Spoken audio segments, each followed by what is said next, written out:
السلام علیکم ورحمۃ اللہ وبرکاتہ۔ الحمد للہ رب العالمین، والصلاة والسلام علی اشرف الانبیاء والمرسلین وعلى آلہ واصحابہ اجمعین۔ اما بعد فاعوذ باللہ من الشیطان الرجیم، بسم اللہ الرحمن الرحیم۔ ومن احسن قولا ممن دعا الى اللہ وعمل صالحا وقال اننی من المسلمین۔ صدق اللہ العظیم۔ دوستو بزرگو، اللہ کا احسان ہے، اس کا کرم ہے۔ رمضان المبارک کا آج پہلا عشرہ پورا ہونے جا رہا ہے، جو اللہ کی خصوصی رحمتوں کا عشرہ تھا، اس لیے کہ آقا مدنی سرکار دو عالم صلی اللہ علیہ وسلم کے ارشاد گرامی کے مطابق رمضان المبارک کو 3 حصوں میں تقسیم کیا گیا ہے۔ پہلا عشرہ اللہ کی خصوصی رحمتوں کا ہے، درمیانی عشرہ یعنی درمیان کے 10 دن مغفرت کے ہیں، اور اخیر کا عشرہ وہ آگ سے آزادی اور آگ سے خلاصی کا ہے۔ اللہ تعالیٰ نے جو کچھ عبادتیں ہم سے کروائی ہیں اس عشرے کے اندر، اللہ تعالیٰ اس کو بے حد قبول فرمائے۔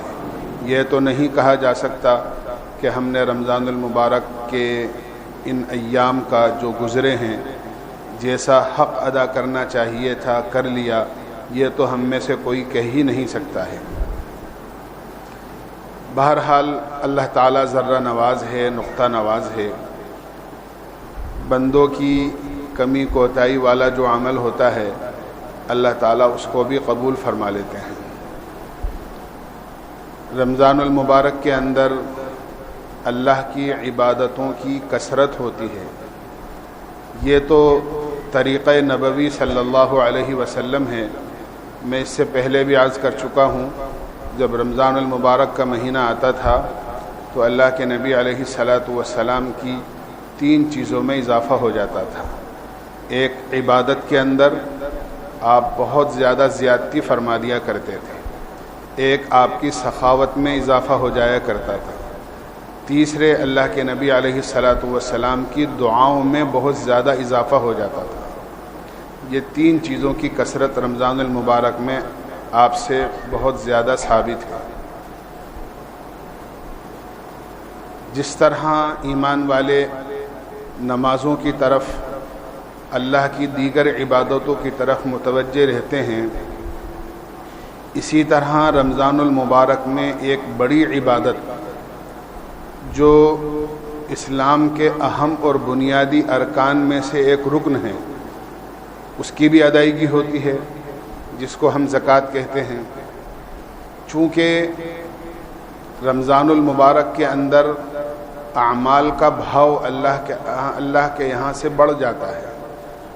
ایک نفلی عبادت آدمی جو عام دنوں میں کرتا ہے وہ نفل ہوتی ہے، لیکن اگر وہی نفلی عبادت رمضان المبارک میں ادا کرتا ہے تو اللہ تعالیٰ ایک فرض کے برابر اس کو ثواب دیتے ہیں، اور اگر کوئی فرض ادا کرتا ہے تو اللہ کی طرف سے 70 فرضوں کے برابر اس کو اجر اور ثواب ملتا ہے۔ زکوٰۃ ایک فرض ہے، ایک بڑا فریضہ ہے۔ اللہ کے نبی علیہ الصلاۃ والسلام نے ایک حدیث پاک میں اسلام کی بنیاد 5 چیزوں پر ارشاد فرمائی ہے۔ سب سے اول لا الہ الا اللہ محمد الرسول اللہ کا اقرار کرنا، دوسرے نماز کا قائم کرنا، تیسرے زکوٰۃ کا ادا کرنا، چوتھے رمضان المبارک کے روزے رکھنا، اور 5ویں اللہ کے گھر کا حج کرنا۔ قرآن کریم میں عموماً اسی طرح اللہ کے نبی علیہ الصلاۃ والسلام کے مبارک اور نورانی ارشادات میں زکوٰۃ کو نماز کے ساتھ ساتھ بیان کیا گیا ہے۔ اس سے ایک تو بہت بڑا اندازہ اس بات کا ہوتا ہے کہ جس طرح نماز کی اہمیت ہے، اس کا مقام ہے، اس کا درجہ ہے، اللہ کے یہاں اس کا اجر و ثواب ہے کہ نماز کو اسلام میں ایسا فرمایا گیا ہے جیسا کہ انسان کے بدن میں سر کا درجہ ہوتا ہے۔ جس طرح نماز کی اہمیت کو اس انداز سے بیان کیا گیا ہے، زکوٰۃ کو بھی نماز کے ساتھ بیان کرنے کا بنیادی مقصد یہ ہے کہ زکوٰۃ کوئی غیر اہم فریضہ نہیں ہے، بلکہ یہ ایک مالی بہت بڑی عبادت ہے۔ اگر یوں کہیں تو غلط نہیں ہوگا کہ نماز ایک جانی اور بدنی عبادت ہے کہ آدمی سر سے لے کے پیر تک 100% نماز کے اندر حکم الہی کا پابند ہوتا ہے۔ اللہ نے جو نعمتیں جسم میں عطا فرمائی ہیں، اس کی آنکھیں ہیں، اس کے کان ہیں، اس کی زبان ہے، اس کے ہاتھ پاؤں ہیں، اس کا دل دماغ ہے، یہ ساری چیزیں نماز میں اللہ کی طرف متوجہ ہوتی ہیں اور حکم الہی کی پابند ہوتی ہیں۔ گویا آدمی سر کے بالوں سے لے کے پیر کے ناخن تک مکمل بدنی طور پر، جانی طور پر اللہ کی عبادت میں، نماز میں مصروف ہوتا ہے۔ اسی طرح زکوٰۃ ایک مالی عبادت ہے۔ اللہ تعالیٰ نے یہ دونوں نعمتیں ہر مسلمان کو دی ہیں، جان بھی دی ہے، مال بھی دیا ہے۔ یہ اللہ کی اپنی تقسیم ہے، کسی کو کم دیا، کسی کو زیادہ دیا، لیکن مال اللہ نے سب کو دیا ہے، تھوڑا یا زیادہ۔ جو زیادہ مالدار ہیں، جن کو اللہ تعالیٰ نے مال سے اچھے انداز سے نوازا ہے، اللہ نے ان پر یہ ذمہ داری ڈالی ہے کہ وہ اپنے مال کا حساب لگا کر سال میں ایک مرتبہ زکوٰۃ ادا کیا کریں۔ زکوٰۃ کا یہ فریضہ صرف مذہب اسلام میں نہیں ہے، کہ ایسا نہیں ہے کہ صرف اللہ کے نبی علیہ الصلاۃ والسلام کی شریعت ہی کے اندر زکوٰۃ کا حکم دیا گیا ہو۔ حضرت آدم علیہ الصلاۃ والسلام سے لے کر آقا مدنی سرکار دو عالم صلی اللہ علیہ وسلم تک جتنے انبیاء علیہ الصلاۃ والسلام دنیا میں تشریف لائے ہیں، سب کی شریعتوں میں نماز بھی رہی ہے اور زکوٰۃ بھی رہی ہے۔ حضرت اسماعیل علیہ الصلاۃ والسلام کا تذکرہ اللہ تعالیٰ نے قرآن میں کیا ہے، وَاذْكُرْ فِي الْكِتَابِ إِسْمَاعِيلَ إِنَّهُ كَانَ صَادِقَ الْوَعْدِ وَكَانَ رَسُولًا نَبِيًّا وَكَانَ يَأْمُرُ أَهْلَهُ بِالصَّلَاةِ وَالزَّكَاةِ، کہ وہ اپنے گھر والوں کو نماز کا اور زکوٰۃ کا حکم کیا کرتے تھے۔ معلوم ہوا کہ شریعت ابراہیمی اور شریعت اسماعیلی کے اندر بھی زکوٰۃ تھی اور نماز تھی۔ حضرت عیسیٰ علیہ الصلاۃ والسلام خود فرماتے ہیں، وَأَوْصَانِي بِالصَّلَاةِ وَالزَّكَاةِ مَا دُمْتُ حَيًّا، کہ میں جب تک زندہ رہوں گا اس وقت تک زکوٰۃ کی اور نماز کی وصیت کرتا رہوں گا۔ تو صرف ایسا نہیں ہے کہ مذہب اسلام ہی کے اندر زکوٰۃ کا حکم دیا گیا ہو، اس سے پہلے جتنے ادیان گزرے ہیں سب کے اندر اور سب کی شریعتوں میں زکوٰۃ کا حکم رہا ہے، لیکن ہر معاملے میں امت محمدیہ صلی اللہ علیہ وسلم جو اللہ کے نبی علیہ الصلاۃ والسلام کی امت مرحومہ ہیں، اس کے ساتھ اللہ نے بہت زیادہ فضل و کرم کا معاملہ کیا ہے مختلف انداز سے، جو پچھلی شریعتوں میں نہیں تھی یہ چیزیں۔ جیسے روزے ہی کے متعلق کہ روزے دار کی منہ کی بو اللہ کے یہاں جو ہے مشک سے زیادہ اللہ کو پسند ہے۔ شیاطین رمضان المبارک میں قید کر دیے جاتے ہیں، دریا کی مچھلیاں تک روزے دار کے لیے مغفرت کی دعا کرتی ہیں، اور تھوڑی دیر نہیں بلکہ افطار کے وقت تک کرتی رہتی ہے۔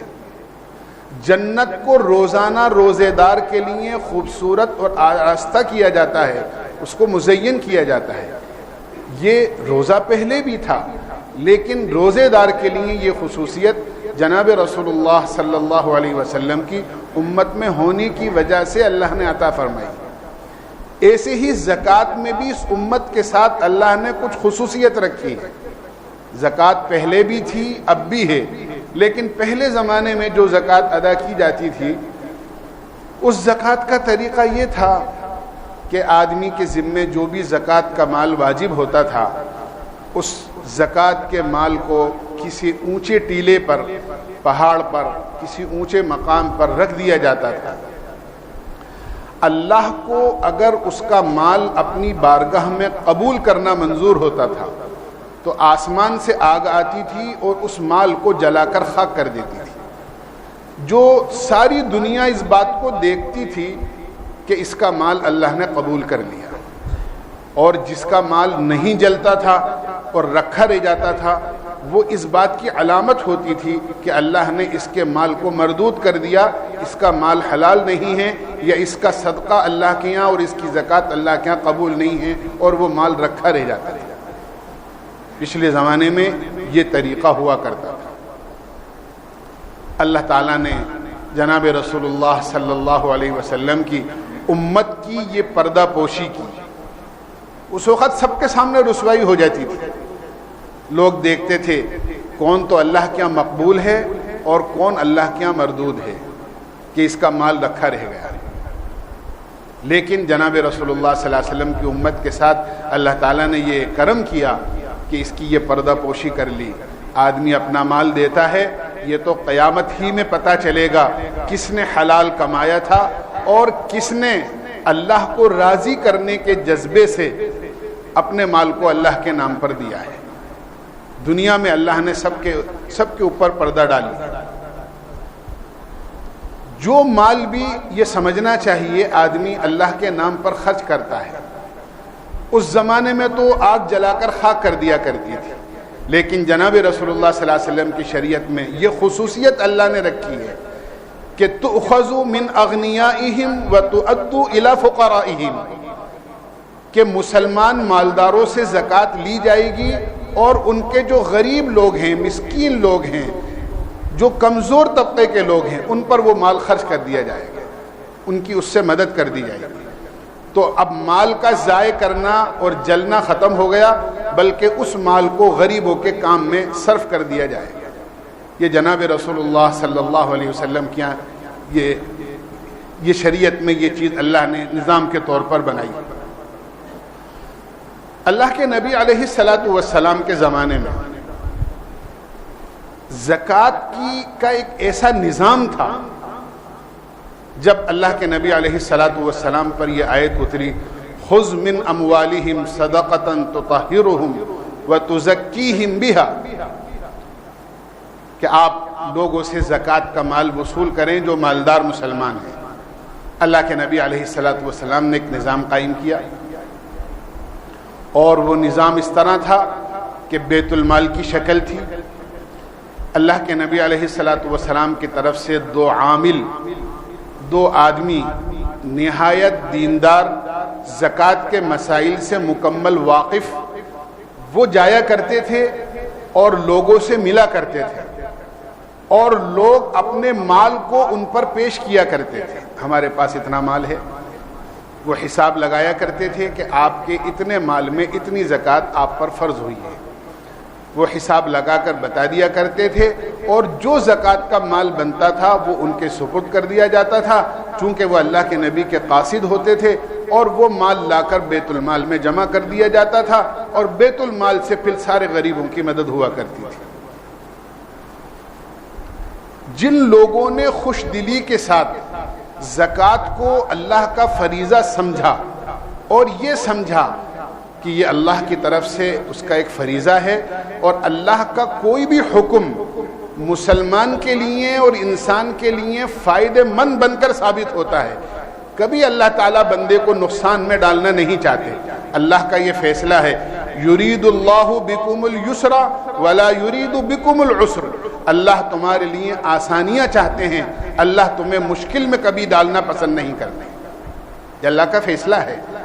تو جس نے خوش دلی کے ساتھ زکوٰۃ کو ادا کیا, اللہ نے ان کے مالوں میں برکت دی.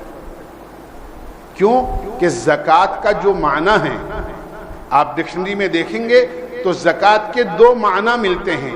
ایک تو زکوٰۃ کے معنی ہے پاک کرنے کے. جب آدمی اپنے مال کی زکوٰۃ ادا کرتا ہے تو اس کا مال ساری گندگیوں سے پاک ہو جاتا ہے. جیسے آپ کے کپڑے میلے ہو گئے, آپ نے صابن سے سرف سے اپنے کپڑے دھوئے, آپ کے کپڑے بالکل صاف ہو گئے اور اس کا میل دور ہو گیا. زکوٰۃ ادا کرنے سے آپ کا جو باقی مال ہے, زکوٰۃ کا مال جب علیحدہ ہو جائے گا تو آپ کا باقی مال بالکل پاک اور صاف ہو جائے گا.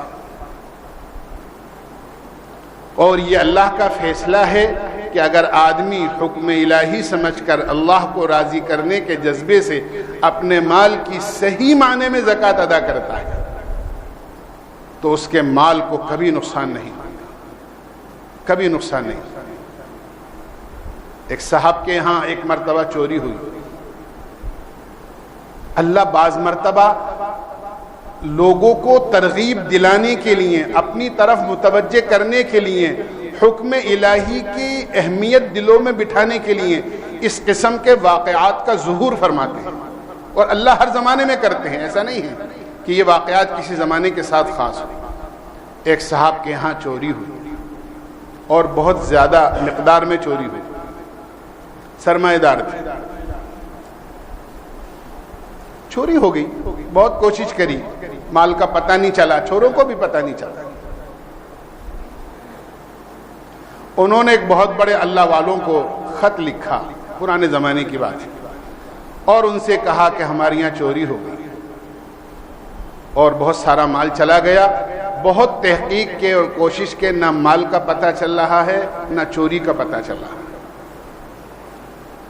کیا کیا جائے؟ حضرت مفتی محمود حسن صاحب رحمت اللہ علیہ، جو ایک زمانے تک پورے ہندوستان کے مفتی اعظم رہے ہیں، وہ ان کے پیر تھے، شیخ تھے، انہوں نے ان کو لکھا اور پوچھا کیا کیا جائے؟ انہوں نے کہا اپنے مال کا پورے طور پر حساب لگاؤ، کہیں ایسا تو نہیں ہے کہ زکوٰۃ کی ادائیگی کے اندر کوئی کمی رہ گئی۔ انہوں نے کہا کہ آنے پائی کے ساتھ ہم نے پورا حساب رکھ رکھا ہے، ہمارے یہاں کسی سال زکوٰۃ میں کبھی کمی نہیں ہوتی، پوری زکوٰۃ ادا کی جاتی ہے۔ حضرت نے فرمایا ایسا ہو نہیں سکتا کہ تم زکوٰۃ ادا کرو پوری اور مال کو نقصان ہو جائے، میں یقین کے ساتھ کہتا ہوں، پھر غور کرو، ہو سکتا ہے کوئی کمی رہتی۔ پھر حضرت نے فرمایا زکوٰۃ چاند کے مہینے کے حساب سے دیتے ہو یا انگریزی سال کے حساب سے دیتے ہو؟ تو انہوں نے بتایا کہ ہم تو انگریزی حساب سے نکالتے ہیں، انگریزی ایک مہینہ انہوں نے بتایا، مثال کے طور پر جنوری میں، ہم اپنی زکوٰۃ ہر سال جنوری میں نکال دیتے ہیں آنے پائی کا حساب لگا کر۔ حضرت نے فرمایا کہ ایسا نہیں کرنا چاہیے، چاند کے سالوں کے حساب سے تمہیں زکوٰۃ ادا کرنی چاہیے، اس لیے کہ ہر سال تقریباً 10-12 دن کا فرق چاند کے مہینے کے حساب سے پڑتا ہے، 30 سال کے اندر پوری ایک سال کی زکوٰۃ کم ہو جاتی ہے، کہ یہ تو کمی ہو رہی ہے۔ انہوں نے پورا حساب لگایا، حساب لگا کر جو بھی زکوٰۃ ان کی باقی بچتی تھی چاند کے مہینوں کے حساب سے، وہ زکوٰۃ انہوں نے ادا کی، زکوٰۃ پوری ادا ہو گئی۔ جو کمی ان کی نظر میں نہیں تھی، جب بزرگوں کے متوجہ کرنے سے وہ کمی ان کو محسوس ہوئی، انہوں نے وہ بقیہ پیسہ بھی زکوٰۃ کا ادا کر دیا۔ کہا کہ اب اللہ کی طرف متوجہ ہو، اللہ یا تو وہی مال لوٹا دیں گے اگر مقدر میں ہوا، اور نہیں تو اللہ اس کا نعم البدل آپ کو عطا فرما دے گا۔ اس واقعے کے 2 مہینے بھی نہیں گزرے تھے، اچانک ایک دن گھر پر کچھ لوگ آئے اور دروازے پر دستک دی۔ کون لوگ ہو؟ کہ ہم فلاں علاقے کے رہنے والے ہیں، آپ سے ملنا ہے، آئیے تشریف رکھیے، بیٹھیے۔ بیٹھے، خیریت پوچھی، کہاں سے آئے ہیں؟ کہ فلاں جگہ سے۔ اور پھر ان سے کہا کہ ہم آپ کی خدمت میں اس لیے آئے ہیں کہ آپ کے گھر میں 2 سال پہلے چوری ہوئی تھی۔ کہ ہاں ہوئی تھی۔ اتنا مال گیا تھا؟ کہ ہاں اتنا گیا تھا۔ انہوں نے کہا کہ آپ کے گھر کی چوری کرنے والے ہم سب لوگ ہیں جو آپ کی خدمت میں ابھی آئے، اور اس وقت میں ہماری زندگی بگڑی ہوئی تھی اور ہمارا کام یہی تھا، یہی کام کرتے تھے، کسی کے گھر میں چوری کر لینا، کسی کے گھر میں ڈاکہ ڈال دینا، یہی ہمارا کام تھا۔ اللہ نے ہمیں کسی ذریعے سے ہدایت دی، ہم نماز پڑھنے والے بنے، اللہ سے ڈرنے والے بنے، ہم نے اپنے سارے گناہوں سے توبہ کی، تو ہم نے اسی دن سے یہ طے کیا کہ جس کا مال جہاں جہاں سے ہم نے لیا ہے، ہم وہ سارا مال آنے پائی کے ساتھ اس جگہ جا کر لوٹائیں گے۔ چنانچہ ہم آپ کا جو مال لے کر گئے تھے وہ مال ہم آپ کی خدمت میں لے کر آئے ہیں، یہ لیجئے، آپ اسے قبول فرما لیں۔ یہ ہے زکوٰۃ کا خاصہ، کہ جب زکوٰۃ میں کمی رہی تو نقصان ہوا، اور جب زکوٰۃ کی پوری ادائیگی ہوئی تو اللہ نے چوری کیا ہوا مال لوٹا دیا۔ یہ کوئی قصے کہانیاں نہیں ہیں، بلکہ یہ حقیقت ہے۔ جو لوگ اللہ کی ذات پر یقین رکھتے ہیں اور پکا بھروسہ رکھتے ہیں، اللہ تعالیٰ اسی طرح ان کے مال کی حفاظت بھی کرتا ہے، اور اللہ ان کے مال میں برکت بھی عطا فرماتا ہے۔ قرآن کا فیصلہ ہے یمحق اللہ الربا ویربی الصدقات، اللہ تعالیٰ صدقات کو بڑھاتے ہیں، اس میں اضافہ فرماتے ہیں۔ ہاں، آدمی اللہ کے نام پر کوئی چیز دیتا ہے، اللہ اس کو بڑھاتے ہیں۔ سود اور بیاج اور ناجائز جتنے کام ہیں، اللہ اس کے ذریعے سے تو مال گھٹاتے ہیں، لیکن صدقہ اور خیرات، حالانکہ نظر اس کے خلاف دیکھتی ہے۔ ہم دیکھتے ہیں سود اور بیاج کے کاموں میں مال آتا ہوا نظر آتا ہے، اور صدقات اور خیرات میں مال اپنی جیب سے جاتا ہوا نظر آتا ہے، لیکن اللہ کا فیصلہ نظر کے خلاف ہوتا ہے۔ ایک طرف نظر ہے، ایک طرف اللہ کی خبر ہے، کہ اللہ کی خبر یہ ہے کہ صدقے سے کبھی بھی مال کمی نہیں ہوتی مال میں، بلکہ مال میں اضافہ ہوتا ہے۔ اللہ کے نبی علیہ الصلاۃ والسلام نے ارشاد فرمایا، ایک کھجور بھی اگر مسلمان اللہ کو راضی کرنے کے جذبے سے جب کسی غریب کو دیتا ہے تو ایک کھجور کو اللہ اس طرح بڑھاتے ہیں جس طرح تم اپنے پیدا ہونے والے بچے کی پرورش کرتے ہو، کہ جب بچہ پیدا ہوتا ہے کتنا چھوٹا اور معصوم ہوتا ہے، کتنا کمزور اور ناتواں ہوتا ہے، لیکن ماں باپ کی تربیت اور ان کی کفالت کی وجہ سے 20 سال کے بعد 25 سال کے بعد وہ جوان ہو جاتا ہے، ہٹا کٹا طاقتور ہو جاتا ہے۔ فرمایا ایک کھجور اللہ کے نام پر دی ہوئی اللہ اس کو بڑھاتے ہیں، اور اتنا بڑھاتے ہیں کہ کل قیامت کے میدان میں جب اس مسلمان صدقہ کرنے والے کی اعمال کی ترازو میں وہ کھجور رکھی جائے گی تو اس کا وزن احد پہاڑ سے زیادہ ہوگا۔ اللہ اس کو اتنا بڑھاتے ہیں۔ اور دوسری سب سے بڑی بات یہ ہے کہ جب کوئی مسلمان اللہ کے نام پر کچھ بھی دیتا ہے، ایک روٹی دیتا ہے، ایک پیالہ سالن دیتا ہے، 1 روپیہ کسی غریب کی مدد کرتا ہے، اللہ کے نبی کے نورانی ارشاد کے مطابق یہ ہے کہ اس آدمی کے دینے والے کے اور لینے والے کے درمیان میں اللہ کا ہاتھ ہوتا ہے۔ حدیث میں آتا ہے وہ صدقہ پہلے اللہ کے ہاتھ میں جاتا ہے، پھر اس غریب کے ہاتھ میں جاتا ہے۔ آج زکوٰۃ پورے طور پر ادا نہیں ہو رہی ہے، جس کی وجہ یہ ہے کہ ہماری وہ ماں بہنیں جو کسی زمانے میں اپنے گھر کے دروازے تک آنے میں شرمایا کرتی تھیں، آج وہ اغیار کے سامنے اپنے ہاتھ پھیلا کر اپنی ضرورتوں کی بھیک مانگتی ہوئی نظر آتی ہیں۔ کیا وجہ ہے؟ کیا ہم اتنے نادار و کمزور ہو گئے؟ اسی لیے میں پہلے بھی عرض کر چکا ہوں، فرمایا نعم الامیر علی باب الفقیر، یہ خوشخبری سنائی ہے، بہترین مالدار، بہترین سخی، بہترین خرچ کرنے والا وہ ہے جو فقیر اور ضرورت مند کے دروازے پر جا کر پہنچا ہے۔ غریب کو تو یہ ہدایت دی ہے کہ وہ کسی کے دروازے پر نہ جاوے، کسی کے سامنے ہاتھ نہ پھیلائے، اس کو جو کچھ کہنا ہو، جو کچھ مانگنا ہو، اور جس کے سامنے بھی ہاتھ پھیلانا ہو وہ اللہ کے سامنے پھیلائے، مخلوق کے سامنے نہیں پھیلائے۔ لیکن مالدار کو یہ حکم دیا کہ وہ غریب کے دروازے پر جا کر، اس کا مطلب کیا ہے کہ آدمی خود تحقیق کرے، کون میرے رشتہ داروں میں، کون میرے قریبی لوگوں کے اندر ایسا ضرورت مند ہے جس تک مجھے اپنے زکوٰۃ کے مال کو پہنچانا چاہیے۔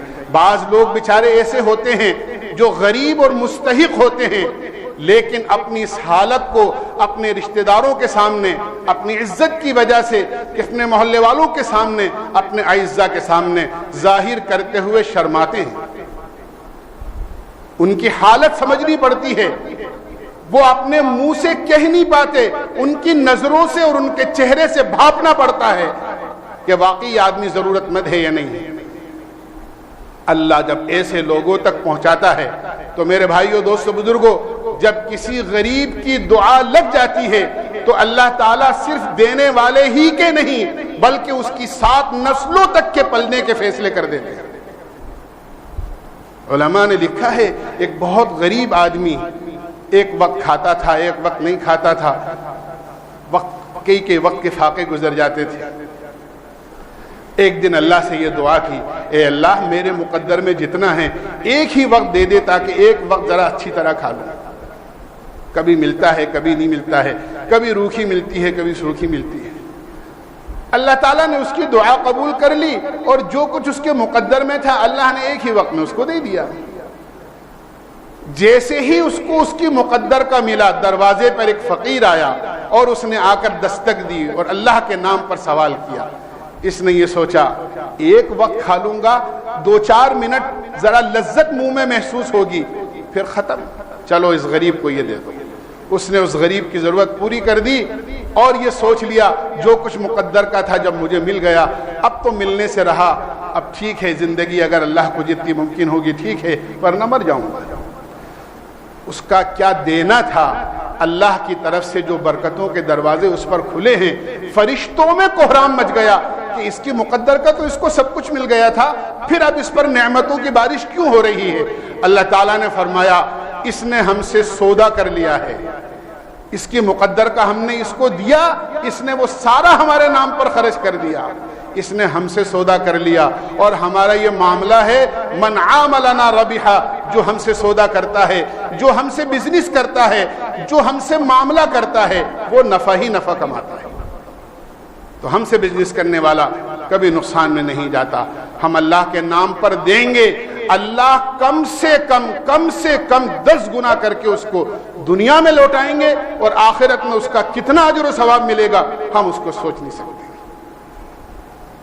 اس لیے ہمیں آنے پائی کے ساتھ اپنے مال کا حساب لگا کر اس مہینے میں دوسرے اعمال کے ساتھ ساتھ زکوٰۃ بھی ادا کرنی ہے انشاءاللہ۔ اس کے ساتھ ساتھ ضروری گزارش کروں گا، آپ حضرات جانتے ہیں کہ اس وقت میں یہ حالات چل رہے ہیں بیماری کے، ہمیں خوب اجتماعی دعاؤں میں بھی اور اپنی انفرادی دعاؤں میں اللہ سے یہ دعا مانگنی چاہیے کہ اللہ تعالیٰ اس بیماری سے، اس مہاماری سے ہماری پوری حفاظت فرمائے، پوری انسانیت کی اور پوری امت کی اللہ تعالیٰ حفاظت فرمائے۔ اس کے لیے جو احتیاطی تدابیر جو میڈیکل لائن کے لوگ بتا رہے ہیں، دوریاں اختیار کرنا ہے، زیادہ مجمع کے اندر بھیڑ بھاڑ میں نہیں جانا ہے، ماسک کا استعمال کرنا ہے، جو الکوہل کے بغیر سینیٹائزر وغیرہ آتا ہے اس کا استعمال کرنا ہے۔ دیکھیے احتیاط صحت کی سلامتی کے لیے ہوا کرتی ہے۔ احتیاط 2 چیزیں ہیں، بہت مختصر عرض کر رہا ہوں وقت ہو گیا۔ ایک ہے احتیاط، ایک ہے اعتقاد۔ اعتقاد تو اللہ کی ذات پر ہونا چاہیے کہ اس کے حکم کے بغیر کچھ نہیں ہوگا، لیکن احتیاط اپنی جگہ ہے، وہ بھی ہمارے دین کا ایک حصہ ہے کہ ہم احتیاط رکھیں اور جو احتیاطی تدابیر بتائی جا رہی ہیں ان تدابیر کو پورے طور پر اختیار کریں۔ مثلا آپ یہاں آتے ہیں ماشاءاللہ ماسک لگا کر آتے ہیں، ماسک لگا کر جاتے ہیں، جاتے وقت بھی آپ بہت سارا خیال رکھیں کیونکہ باہر آپ کو معلوم ہے کیسے حالات ہیں، قانون کی کیسی پابندیاں ہیں، دھیرے دھیرے کر جائیں تاکہ باہر زیادہ بھیڑ معلوم نہ ہو۔ اور مساجد میں بھی جہاں آپ اور نمازیں پڑھتے ہیں وہاں بھی آپ ماسک وغیرہ کا پورا اہتمام کریں تاکہ آپ کے ذریعے سے کسی کو تکلیف نہ ہو، یا اللہ نہ کرے ہم کسی کی بدنامی کا سبب نہ بنے کہ صاحب وہاں ایسا تھا اس لیے وہاں ایسی چیز ہو گئی۔ اسلام کی دین کی حفاظت بھی اور اپنی صحت کی حفاظت بھی اور دوسروں کی حفاظت بھی یہ ہماری ذمہ داری ہوتی ہے، اس کا ہمیں پورا خیال رکھنا ہے۔ اللہ تعالی ہمیں عمل کی توفیق نصیب فرمائے۔ وآخر دعوانا الحمد۔